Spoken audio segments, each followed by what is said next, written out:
Hello and welcome to my channel. So today I wanted to show you guys inside of Apologia's chemistry and physics and talk to you a little bit how I'm going to make it work for my upcoming 4th grader and upcoming 8th grader.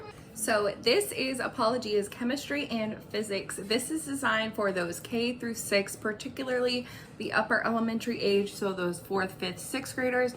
I'm going to be using it, as I said, for my upcoming 4th grader and my upcoming 8th grader. Now, as I said in my other Apologia video, and if you are not new to my channel, then you've already heard this, but I have a child who has ADHD and some other learning challenges, and I just don't feel like he's ready for Apologia's middle grades or even like high school grade level science yet. A lot of the information in this book is actually incorporated in their middle school science books, so that makes me feel a little bit better.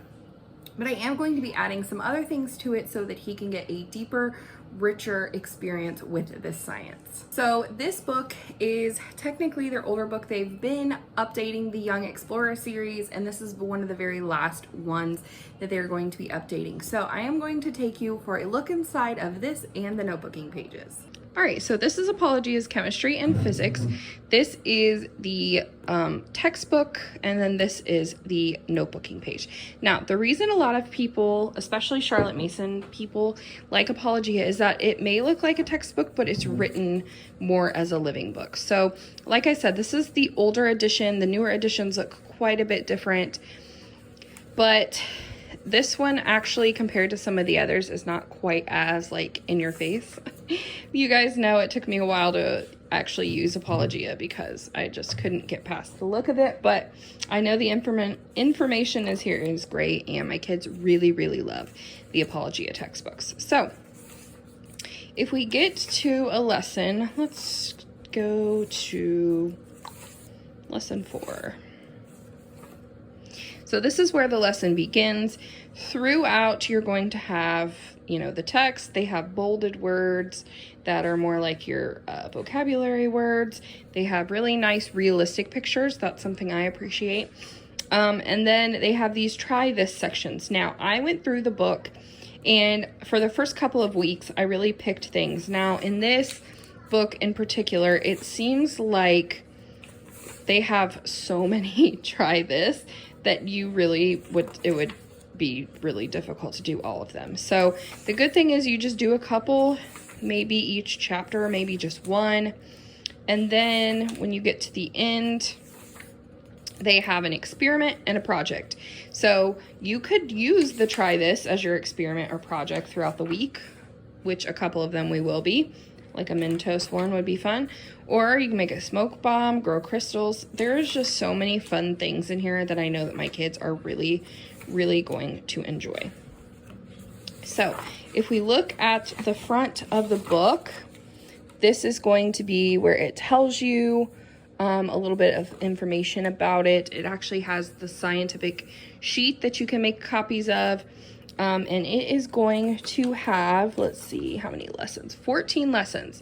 And I believe that it is designed, yes, it tells you step by step how to do it. So you can purchase a supply kit or get the supply kits ready, read the lesson with your students, or older students can read them themselves, which is usually what my boys do. There's narration prompts throughout. Each lesson has a try this with a hands-on model to demonstrate. The actual schedule, I believe, is in the notebooking, and over here it talks a little bit about the notebooking, the projects and experiments, the journal, because you can actually get the notebooking prompts throughout the page, if I can find it really quickly. Yeah, so if you go to the end of the lesson before you get to the projects, it actually has like, what do you remember? Notebooking activities, and then this is part of the notebooking activity, but a lot of these are also in here. So you don't have to have the notebooking journal to be able to notebook and have the what do you remember and things like that, but it's still good to have, and I'll show you inside of that in just a second. Okay, so then it tells you to ask your students to orally narrate. Then it is going to have the what do you remember section, and then there is a thing inside here called fascinating facts that they can work through, do the notebooking assignments. The last thing should be the project or experiment. And the notebooking journal includes other activities your students might enjoy. It also comes with things like vocabulary, copy work, book and DVD suggestions, which is where I got the book suggestions I'm going to show you, and full color lap book style mini books. So that is the information about that. So let's get into the notebooking journal. Now, I bought this secondhand from eBay, and I'm actually really glad that somebody actually took this apart because I needed to make copies for my kids. So that just made it a lot easier. So this is your daily schedule. So as I said earlier, you are taking 2 days a week for 2 weeks to do each lesson. So that is how you are to space it out to make it almost a full school year, 28 weeks. We are going to try to do 1 lesson a week and see how that works, because some of this stuff we are just not going to do. So let's look at the actual pages here. So the first pages are the lesson 1. These are the fascinating facts. This is where they're going to write down the things that they remember about matter. Then we have this Archimedes play, which I think is part of the notebooking activity in here. Then we have the vocabulary crossword. Then we have copy work for writing in print, and then one in cursive. And then the flat books are in the very back, and you're going to use those to put here. Then you have tested it out. These are different things that you can do. Then they have book suggestions down here. So, and then they have some kind of KWLs. So what I did, what I learned. And so there's several of those. So you can do these for the different projects. And then this is the what do you remember section. Now then they have the what do you remember section, which is just kind of fill in the blank and short answer. And then this is for lesson 2. So that's essentially what each week looks like. Let me show you the back of the kind of lap books. So these are going to be good for those younger kids probably. I know older kids, my older kids would like to do these as well. So maybe sometime we will do them, but in general, I feel like these are usually designed for more of the younger kids. Just makes it, break it up, work on it a little bit every day for the week or 2 weeks that you're doing it. So for us, we are going to be doing a project. We are going to be doing a project or an experiment every week. And then my oldest is going to be doing the things I'm going to show you here in a minute. But for my upcoming 4th grader, he's definitely going to do the vocabulary crossword. He actually really loves crosswords. And so I feel like these are good for logic and, you know, different things like that anyways. And then he is also going to be completing the what do you remember.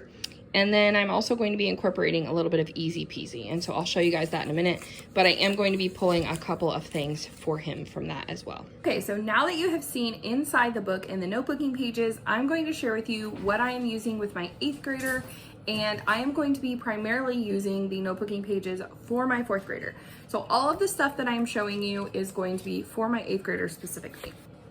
As in my other Apologia video, I found these from Teachers Pay Teachers. They were not very expensive. They were designed by someone to technically be used as tests and quizzes, but I thought that they would work better for him than the notebooking pages. So these, for instance, they come with 2 pages per lesson. So first we have fill in the blanks, and you are doing that. It seems like it's more vocabulary type words, density, matter, volume, properties, those types of things. Then it has a true and false section. This one is more the vocabulary, where you are matching the terms with their definitions. And then this one is kind of a multiple choice. Now, this I think is just going to work for him a little bit better. I feel like it goes a little bit more in depth than some of the notebooking pages. But I also am going to be incorporating Easy Peasy's chemistry and physics. Theirs is designed for 5th through 8th graders, so it's a little bit more on his level, if you will. Some of you who have children similar to mine will probably understand that. In some areas, he's at or above you know, age, maturity, things like that. And then in other areas, he's very much behind his peers. So it just kind of depends what we're learning, what we're doing, what the work looks like. Sometimes he can be very overwhelmed. Even though I know he has the ability to complete that type of work, it does not always mean that he has the stamina and, you know, wants to complete, and it just makes things a little bit more challenging. So anyways, so I am incorporating some of the things. This is from Easy Peasy. This is where it involves more of the math. So this is he is currently just started Math UC pre-algebra. And so this is talking about, you know, density equals math divided by volume, and then you can reverse it. And then it has him doing some of these. I will probably not make him do all of these. I feel like him doing all of these, he would get overwhelmed. I'll probably just have him do a few of these just to get an idea. Same thing for week 2. It has this changing states of matter page that he can do, and it's got a nice visual graphic. I also love that Easy Peasy incorporates videos and things like that, so I'll just be able to go on there and find videos that have already kind of been vetted for me, so that's always nice. And I think that that's just kind of the same thing.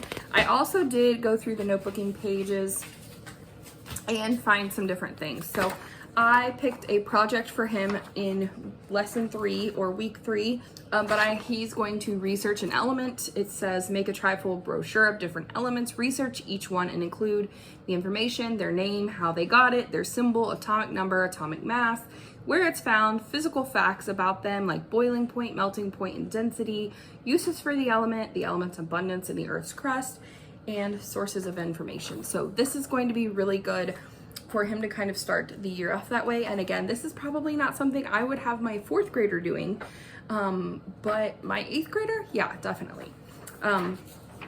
So I'm trying to see if there's anything other than what I've already shown you guys. So yeah, I just kind of went through, and here is the experiment worksheet from Easy Peasy.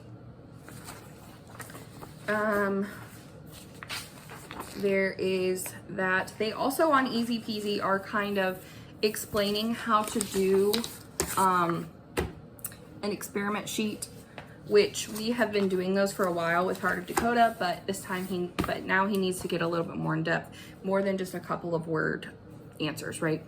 The other thing is that I am incorporating obviously some videos that Easy Peasy has on their website. We're also going to be incorporating some books. So I kind of just had him go through and help me pick out some books. Now, some of these are probably more for my 4th grader, but he will be reading through them as well. I got these Max Axiom comics. There's one on chemical reactions, one on states of matter. I just did for the first 6 weeks or so of school, so I'll be ordering more books. But I got these off of eBay, and they are basically just like comic books or graphic novels with information. My boys really, really like graphic novels and comic books, and they will just sit down and read these on their own. I don't even, you know, I don't have to force them to read them for school. They really enjoy them. So that's a really nice way for them to be able to kind of include that. And then I got this. Honestly, when I ordered this, a lot of people said their kids really, really liked it. And I was thinking it was more like a picture book because of the way that it looks, but it's actually a pretty thick book. It goes through like all of the elements, I believe. Yeah, it says the complete periodic table, more elements with style. So yeah, it's got the groups of elements, what they are, their symbols, their atomic numbers, all of that stuff. So all of the stuff that he's going to need for that research project is basically right here. It's got the mathematics down at the bottom. It explains it. It's got the pictures of it. So yeah, I think this book is going to be really good for both of them. And then I had him pick a book that he wanted to read, and he absolutely loves these Who Was. Now these were more recommended for the younger kids, but we actually have an Isaac Newton book that we did couple years ago with Peaceful Press. So it was like this one for older kids, this one for younger kids, but he'd already read the other one and he absolutely loves these books. So again, I'd rather pick something that I know he's going to definitely read, want to pick up on his own. And so, I mean, if you've never seen inside these, they're just chapter books. They're probably ideally for like 3rd to 5th, 6th grade, but he really, really loves them. So that's the one that he picked. Also wanted to mention, in addition to the research projects, he is going to be doing a couple of bigger science, like kind of almost science fair type projects that he's going to be doing. So he's going to do one for chemistry and one for physics, and he's also going to be doing a couple of research type things with a slideshow. So I wanted him to be able to have something fun. He really loves getting on Canva and different things like that on the computer and creating. He's very creative, very artsy. So I wanted him to be able to create something like that. So he's going, I haven't like super narrowed down what he's going to be doing, but that's one of my ideas. And then the other one is, like I said, like more of like a science fair type research project where he has to really put it all together and really explain it to me and his dad and maybe his grandparents or something like that. That is just something else that I'm doing this year to make sure that he gets a really deep understanding of chemistry and physics this year. Okay guys, so I hope you found that video helpful. Let me know down in the comments below if you have ever used Apologia's chemistry and physics, what you really enjoyed about it, and I will see you guys next time. Bye.